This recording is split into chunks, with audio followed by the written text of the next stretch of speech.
There are a lot of misconceptions that people have about emotions and how they work. One myth is that emotions are hardwired into the brain at birth and universal across all humans, and maybe even shared with other animals. Another myth is that the brain produces emotions in a very reactive kind of way. It's based on this idea that you have this animalistic part of a brain, and when the rational side of your brain wins, you're a moral, healthy person. And when the emotional side of your brain wins, then you're either immoral because you didn't try hard enough, or you're mentally ill because you couldn't control your emotions. It can certainly feel like emotions happen to you, that they bubble up and that they cause you to do and say things that are maybe ill-advised. But that explanation doesn't really capture how your brain is making emotions. My name is Lisa Feldman Barrett. I am a University Distinguished Professor at Northeastern University, and my latest book is entitled 7.5 Lessons About the Brain.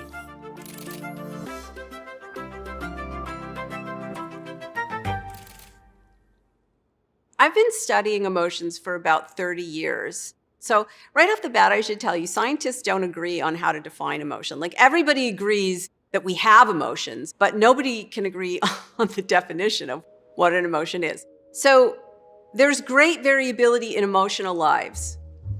Some people float in a sea of tranquility. They're kind of mild and easy to deal with. Other people tread water in a tumultuous sea of emotion. They're constantly having intense experiences. They feel as if their emotions control them instead of them controlling their emotions. But all of that experience, that emotions are events that happen to you that you have to deal with, is an illusion that the brain creates. So, for example, something happens in the world.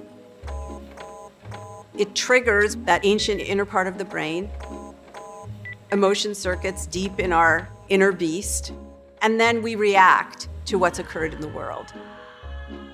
But that's really not what emotions are, and that's not how they work. So how would you define an instance of emotion? The way that I would say it is like this. Your brain is always regulating your body. Your body is always sending sensory information back to your brain, like how much glucose, how much oxygen, how much salt, what's the status of almost every metabolic factor that keeps you alive and well. And your brain isn't wired in a way for you to experience those sensory changes specifically. Instead, what you experience is a summary. And that's where those feelings of pleasantness or unpleasantness, comfort, discomfort, feeling worked up or feeling calm and quiescent, that's where those simple feelings come from. So is that an instance of emotion?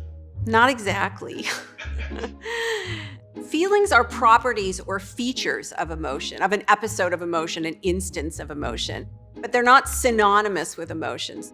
Just in the same way that you would experience sound as quiet or loud, you can experience feeling very activated or very calm.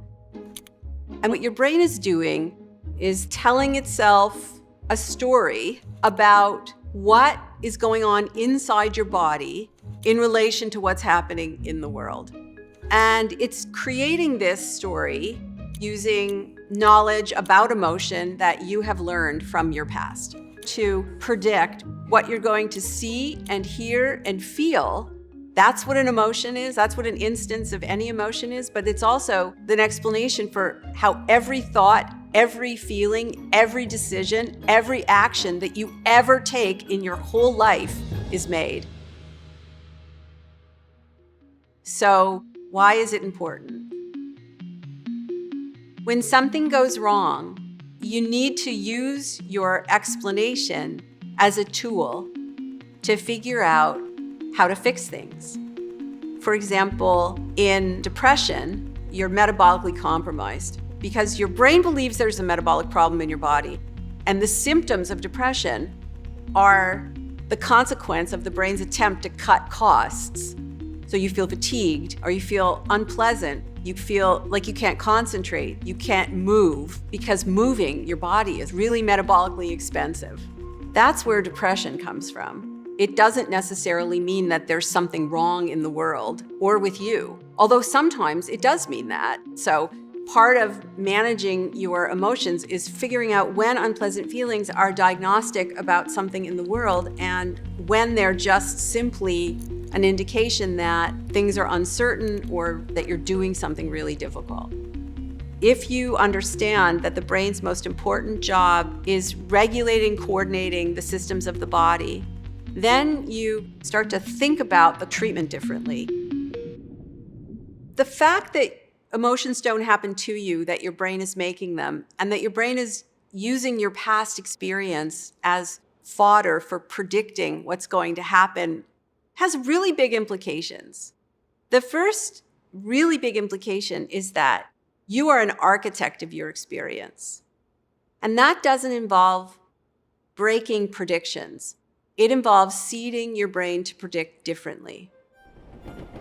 You're not necessarily a prisoner of your past, but your past experiences, as they are reconstituted in your brain, are a fundamental ingredient of your present experience and your present actions. It's really hard to reach back into the past and change what those instances meant and how you experience them. That's what psychotherapy is for. But if you understand that every experience you have now becomes part of your brain's ability to predict, then you realize that the best way to change your past is to change your present. So just in the same way that you would exercise to make yourself healthier, you can invest energy to cultivate different experiences for yourself. You can learn new things, watch movies, read books, even maybe act in a play that would require you to have different experiences that get you outside of the normal range of what your brain would predict. Because if you practice these things that you learn, they become more automatic, and then your brain just uses these new experiences to predict differently in the future and for you to act differently in the future, which gives you the opportunity to be different than you are right now. Not everybody has as much control as they might like, but everybody has a little more control than they think they do. When you enter this world as an infant, you're not wired full of memories that your brain will use to predict. Other people cultivate your world, and as a consequence, they are wiring your brain full of experiences that your brain will then use to predict. You didn't have a hand in creating that world, and you're not responsible for it. But as an adult, you can make decisions about what you experience now. You can make choices about how you act. And those decisions and choices either reinforce the predictions that your brain makes, or it changes them. Sometimes in life, we are responsible for changing things, not because we're culpable or to blame for those things, but because we're the only ones who can change them. And that can feel unfair. And it is unfair in a certain way. But it's also helpful because it means that you always have tools available at your disposal to heal yourself, to act differently, and to feel differently.